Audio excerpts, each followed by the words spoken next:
Manipur incident is very, very disturbing.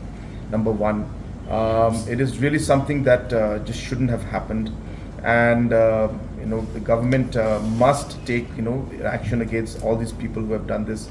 As I said, I repeat again that this is completely unacceptable what has happened, and strong action must be taken to the Chief Minister as well as to the Home Ministry and to the Honorable Prime Minister also.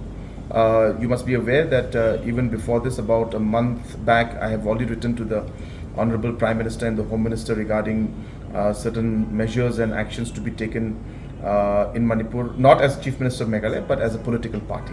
To write to the Honorable Prime Minister and the Home Minister for this. So we have been doing that. In the last all-party meeting that was called, I had attended personally, and we have been stressing on this. So yes, this incident, as I said, is very disturbing, and we will press that all measures should be taken so that action is taken against those who are guilty.